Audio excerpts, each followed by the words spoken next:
This week on Heat of the Moment,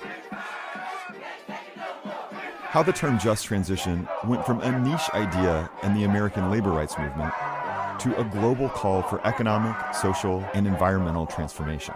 It also means providing a fair transition for those workers in traditional sectors that face disruption, including through retraining and social safety nets. L'accord de Paris pour le climat est accepté. I'm John Sutter.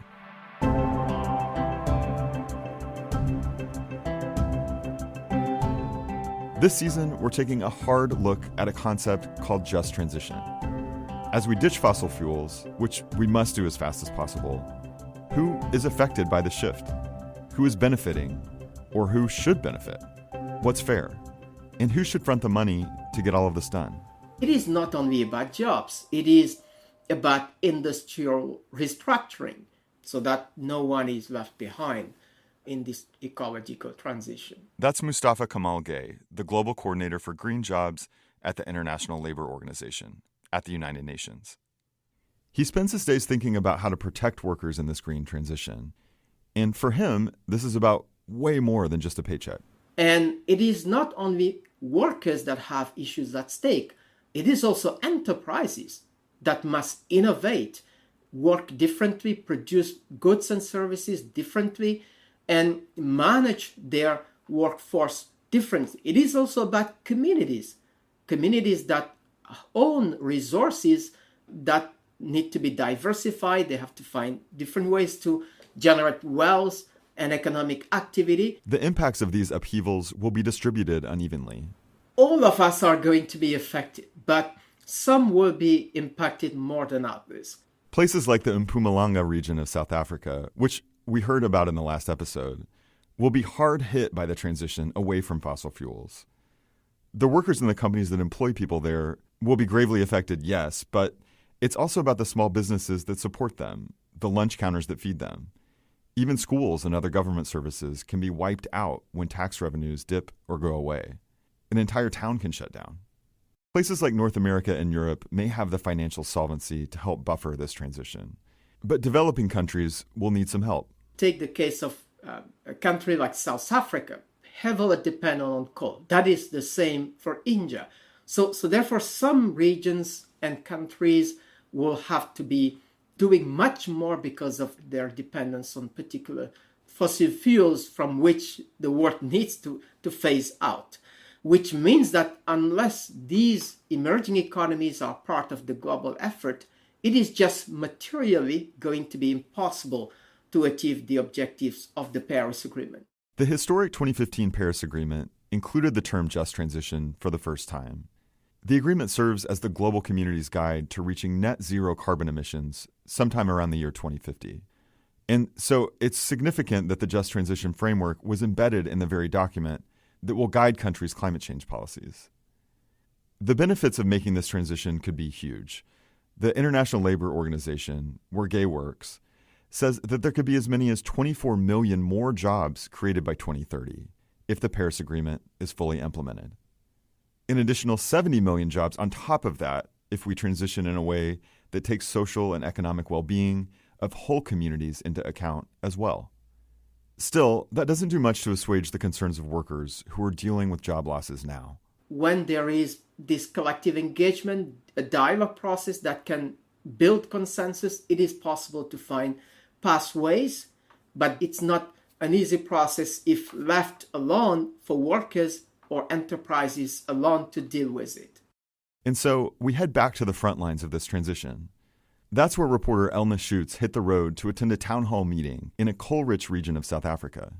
It was a gathering of stakeholders, from the government to industry and activists, all trying to make their voices heard, and all of them vying to make sure that their constituents aren't left out. In 400 meters, turn right. I've been driving for about an hour on this long, straight road that normally you take out of Pretoria or Johannesburg to go to, say, a nature reserve like the Kruger National Park. It's all quite flat and beautifully green. And then sort of out of nowhere, you start seeing all these street signs pointing towards factories and power stations. Suddenly the horizon is filled with a sort of greyish smog. And you come to Emalahleni, previously known as Witbank. And Emalahleni means the place of coal, for a very good reason. Turn right. Then, your destination will be on the right. Okay. Hello, how are you? I'm good. I'm looking for the consultation with the Presidential Climate Commission. Do you know where that is? I think you can try the other side. The Presidential Climate Commission, or PCC, is South Africa's planning body for instituting a just transition in the country.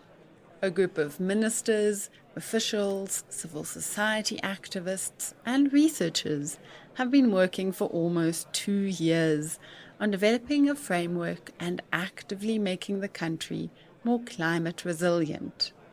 An important part of this is running consultations with stakeholders and communities. That's why I'm in Emalahleni, in the Mpumalanga province. I finally find the proceedings, which in stereotypically South African fashion start almost an hour late. But once the community has filled up the old room in the town theatre, the commissioners speak to them full of conviction. Dr. Crispin Olver, for instance, manages the policy and research that the PCC plans. You're the energy hub of this country. For decades, we've been mining your coal and burning it here at huge environmental cost to yourselves, but you've been powering South Africa as Mpumalanga. We want Mpumalanga to continue to play that role. The only difference is that we now want to turn Mpumalanga into a green energy hub. The Commission is there to update on their progress and plans, but also to listen to the communities that will be most affected. People like Promise Mabilo. For 23 years now, I've been here in Emalahleni, and I love this place a lot. So when I came here at first, I was coming for green pastures to see, seeing other people saying, I'm coming from Witbank, I want to have a job in a coal mining. There are a lot of mines. So I was dreaming, seeing like... Not only was it hard for Promise to find a job at a mine or elsewhere, her child got sick from the air pollution in the area. This was such a big problem that she teamed up with several environmental groups to take the South African government to court. Earlier this year, they won the case, forcing the government to enforce an air quality management plan for the area, recognizing poor air quality as a breach of South Africans' constitutional rights. The victory has encouraged her to continue with activism. She is now the coordinator at Vukani Environmental Justice Movement in Action. In the middle of the consultation, she gets up, starts singing, and the crowd joins her.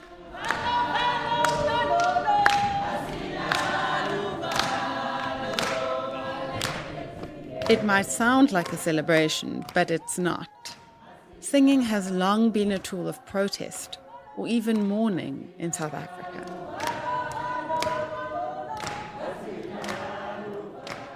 That song was just saying, we fear no one, we fear nothing, but we want to see the changes that we want as communities. Her song was a sort of challenge to the commissioners at the front of the room, a signal that says, we will be heard, we will not be ignored. But in a strange way, the fact that she was even in the room is a testament to the core principle guiding South Africa's efforts towards a just transition, which can be summed up by one word: inclusion. And the principles are procedural justice, distributional justice, and restorative justice. Steve Nichols is the head of mitigation at the PCC. That means he works with different parts of the economy to make sure they come together to invest in the just transition in fair ways, creating jobs and decreasing inequality. He said the government has been taking extensive efforts to give people a voice during this process. The meeting in Emalahleni is just one of dozens of interactions that the PCC has held over the past 2 years. It's not a few people sitting in central planning offices thinking about what needs to happen. It has to be something that happens from the bottom up, because these are the things that will impact their lives. So we hear the phrase from Labour that we quite like is no decisions about us without us. Now, no one's doing that perfectly right now. We're still learning how we might do that. A phrase you hear a lot from the PCC these days is procedural justice. In this context, procedural justice means involving the people who will be most affected in the decisions being made and the resulting changes in a fair way. And one of the reasons why this just transition can't be done without including those communities and those workers in these conversations, because they need to really understand it, but also have the opportunity to input into it. What kinds of skill sets do they have? What ambitions do they have? What kind of industries would they like to see in their regions? And that is really the basis of procedural justice. Up to 100,000 jobs could be lost in the coal industry alone, although long-term the job gains are projected to outweigh the losses. So Steve says they're thinking about social and economic strategies to mitigate this, like bolstering renewable energy jobs and all the industries that might be affected, like transport. And that's the root of a lot of the frustration, because you have communities who can see the decommissioning process quite clearly. It's well communicated, it's carefully thought through, but have less certainty and less sight of what these other plans would be. And so you're effectively asking people to take known short-term risk in the face of unknown long-term benefits. And that's a very difficult position to put people in. This can be tough, especially for those who are already skeptical and distrustful of government efforts. At the consultation in Emalahleni, for instance, I sign an attendance register. Later, I am asked to sign another one. It even gets mentioned by the PCC organizers. It strikes me as a little overbearing, yet thorough. It's only later, when listening to some frustrated community members, that I realize some people might purposefully be dodging the register as a sort of protest. If it's just energy transition, when the microphones are down, a few of the activists confide in me that they're concerned that signing the register will allow the government to use them as pawns, providing evidence of community outreach. In general, many here tell me that just saying you've talked to a crowd is very different from actually showing that you're adopting their input. Here's activist Thomas Mnguni. People are always consulted more as a tick box exercise. But now part of a just transition should say, what do people know? How do people want to define and shape their development? So we've been advocating for that so that people could be at the center and at the forefront of development. There's also technical hindrances to easy inclusion. Virtual sessions aren't accessible to everyone because they might not have a computer to access the internet. And attending town halls in person might require time off from work or transport. Language is another hurdle. When it was his turn to speak, Thomas stood up to address all the ways he felt outreach needed to be improved. The question is, which platforms are we using? So that we can all give an answer. So if we say we will use schools, we'll use libraries, we will use... Thomas is a community campaigner with the nonprofit Groundwork Environmental Justice, and they've been working for over a decade on making the just transition inclusive in South Africa, especially when it comes to communicating with the public. Part of the campaign involved creating, printing, and distributing easy-to-understand handbooks on just transition. It's full of colorful diagrams explaining the differences between green economies and ones that rely on burning fossil fuels. But Thomas's work extends far beyond making information more accessible.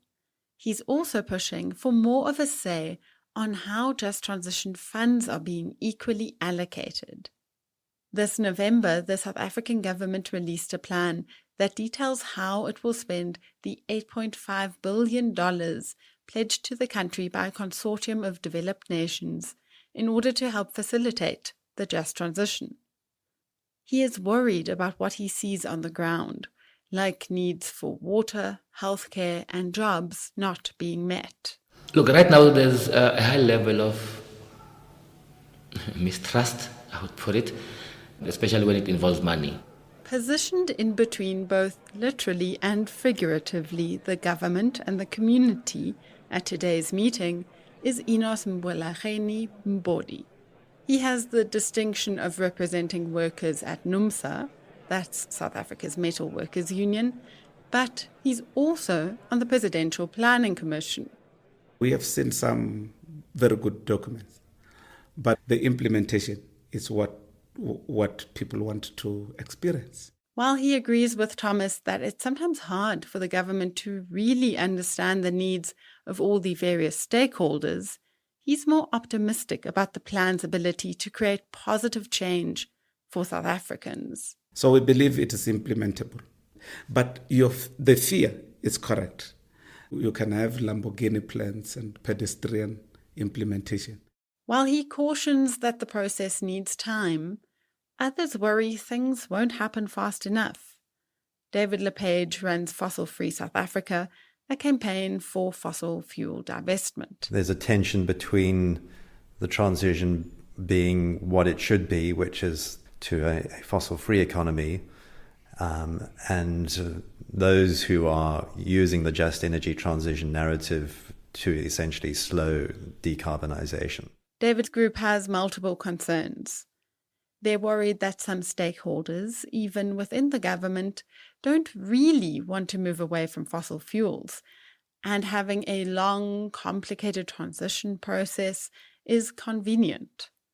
Also, as noble as the idea of inclusion is, doesn't it depend in part on how helpful and informed that participation really is?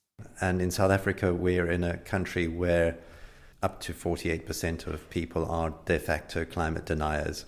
So, in a country like this, you have a real danger that a more rapid move towards decarbonization is going to founder because of fundamental lack of public support. With so many different stakeholders with varying degrees of concerns, it's easy to understand how implementing a just transition plan is hard and complicated. But while nobody can precisely predict how the South African economy will weather this change, there's no uncertainty which direction the climate is moving. Doing nothing is simply not an option. By 2050, Eskom plans to decommission around a dozen coal-powered plants in South Africa. There's a lot of questions of how this will be done and who will be impacted the most. What's clear is that going forward, there's going to have to be many more meetings like this one.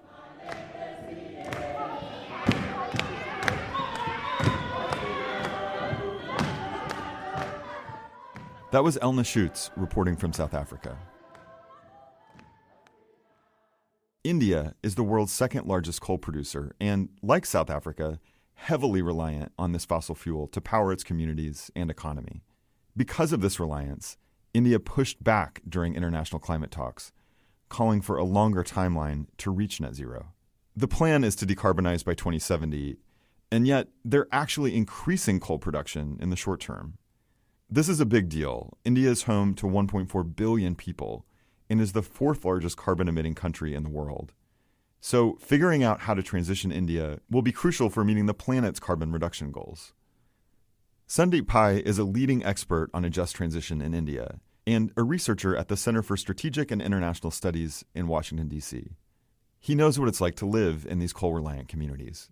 It was a very natural question to me that what will happen to these people? And especially around the Paris Agreement, there was a lot of euphoria about clean energy. Oh, solar will create 20 times more jobs than coal. And I would read these headlines and I would wonder, but what does that really mean for people that I have seen growing up, right? It's not that every person who is in the fossil fuel industry will just retrain into clean energy? There's so many questions. No, I mean, I think that's really interesting that your like personal experience informs your work. I mean, I grew up in Oklahoma, which is like a very oil and gas producing region of the US. And I think people underestimate how normal that feels if you're living inside it. It sort of like was a thing where my brain had to get rattled by some of the climate science after I left almost in order to see where I grew up through a different lens. I know that you're working on a number of projects in India. I don't know if any of them are in the state where you grew up, but tell me sort of what the latest is there. Do you feel like a just transition is underway in the place where you grew up? India and Indian policymakers and key stakeholders are at a stage where this debate has just started. Because when you think about just transition and coal, like there's no decline of coal yet. So many people are still grappling with the idea of a post-coal future and therefore still grappling with just. However, in the last 2-3 years, the game has changed even in India. Like 3 years back, you would not have found one policymaker in India who would even know what just transition is. But in the last 3 years, now you have the Federal Ministry of Coal forming a just transition division to understand what just transition means. That is significant. India is the second largest coal producer in the world. Then you have two most coal dependent states, which is West Bengal and Jharkhand. Jharkhand is the state where I grew up. They are about to form a task force to understand what would a future look like if coal industries decline in these states. And finally, Coal India Limited, which is the world's largest state-owned coal company, they recently created a task force in the parent company as well as 9 coal-producing subsidiary companies to understand what just transition is, what are their priorities, etc. Even unions are mobilizing on just transition. So there's one really positive thing here. So far, everybody acknowledges that this transition is coming. It's going to happen. The key question for them is like when and what would it mean for workers and community. So it's really, really positive that nobody's in denial here, at least at this stage. Can you tell me about some of the other factors at play here, whether it's like the politics or like sort of social issues? What else is on your mind as you're thinking about this 2070 deadline? I think when I think about coal in India, I have to think about direct jobs, people who actually work in mines, power plants. Then you have to think about indirect jobs, which are huge, from equipment supplier to transportation of coal. Induced jobs, I mean, the whole townships are created because of coal. You know, they're working as barbers or people who are selling fruits. Then you have a large section of informal jobs in India. You can call them informal, you can also call them illegal because they scavenge coal. And according to some estimates, is orders of magnitude compared to the other 3 categories combined. The other elephant in the room is Indian Railways. In India, railway fares are the lowest in the world. So how do you manage the railway, which is also the largest formal employer in the country? So that is part of there's taxes, coal revenues. The federal government earns, according to my calculation, something like 3% of their annual budget comes from coal. There's state taxes, the state governments benefit, and this is the hard stuff. Then you have all the cultural attachment, right? There's cricket teams, there's music clubs, it's all linked to this coal ecosystem. And so how do you plan such a transition where you're able to not only bring these people to the levels that they are today, but also actually develop further and like bring a bright future to some of these regions? I'd be really curious to hear you talk a little bit more about the cultural connection. Like, I mean, I think that's such a strong thing in the US too. And I mean, I think there's been a lot of justifiable criticism that fossil fuel workers have had like an outsized voice in US political discourse. And I think it's partly because there's this idea of a coal mine and a coal worker that is just an important part of the American story. What is that like sort of cultural mythology like in India, and how does that factor into this for you? I think in India, it's pretty similar to US. I mean, in India, they're called coal warriors. They're almost, if not equal, they're almost next to the Indian army because they produce the fuel that runs the country. this is very much embedded in the way people live, the way people cook, the way people eat. They listen to, local folk fare on coal and so on and so forth. So it's quite complex. It's also a generational thing, right?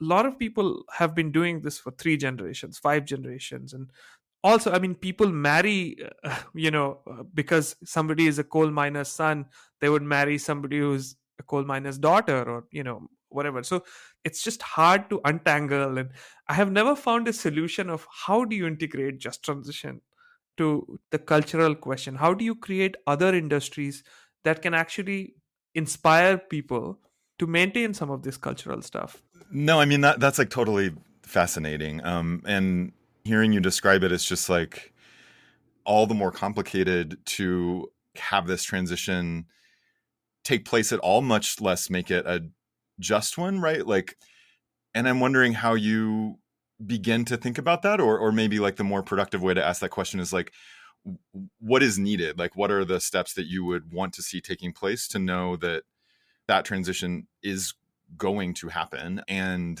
that it might be handled more fairly than some others in history? If I focus on India, I think what India needs is a national plan on just transition.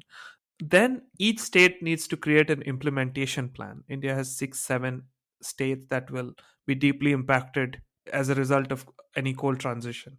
One caveat is that a lot of these states are not always the same political party that is at the central level. So these states need to be on board and allow states to create their own policies and law within the national framework. Similarly, parallelly, coal companies can also do a lot. Interestingly, in some of the districts where a company like Coal India is dominant, states just stop investing because all the investments are going through Coal India. They run schools, they run hospitals. So with the coal industry and the state implementation plans, then you actually start to define what policies are required. How do you map the different diversified sectors that you can bring in to these regions? One thing to be clear, you cannot have one sector come and take over. You will need a cluster of industries. You will have to think about energy and non-energy industries, from agriculture to solar. One of the problems with just transition globally, not just in India, is that there's actually very few good examples of just transition that has actually transformed people's lives.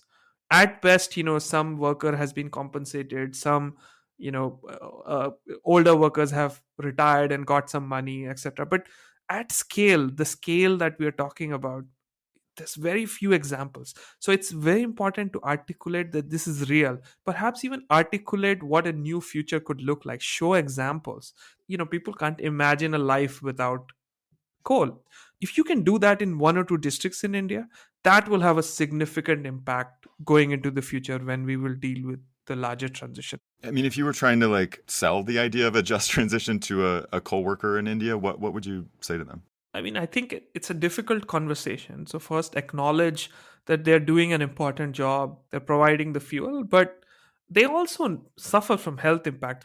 Many of them, I strongly believe, if you show them that, hey, we could maybe help you find job in other industry, and here's how it will happen. Not just there will be solar jobs, but here's how you can transition. I think you can really win over many, many people. So part of it is almost like admitting that this is a hard conversation and it's a hard thing. It's like not going to be just like snap your fingers and everything is the same. Yeah, it's difficult. If tomorrow somebody comes and says no job for you, it's a difficult conversation. People always say that what is our fault? We didn't cause this. Like, why are we suffering for something we haven't done? This was created by someone else living on the other side of the world. That was Sandeep Pai, lead researcher at the Global Just Transition Network at the Center for Strategic and International Studies.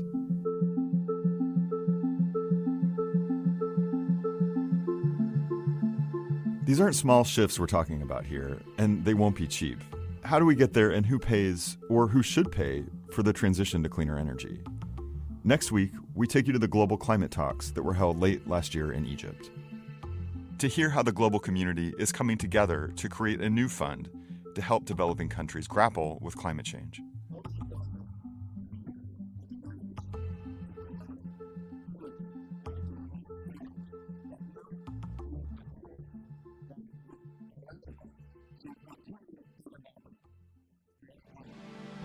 That's next week on Heat of the Moment. Heat of the Moment is a partnership between Foreign Policy and the Climate Investment Funds. Our production staff includes Rosie Julin, Rob Sachs, Scott Andrews, Hugh Seawright, Dan Efron, Laura Rosbrow-Tellem, Claudia Tatey, and Yurei Wu. The Climate Investment Funds is a nonpartisan champion of climate action. Political views and opinions expressed in this series do not necessarily represent those of the Climate Investment Funds, Foreign Policy, or their partners. Until next week, I'm John Sutter. Thanks for listening.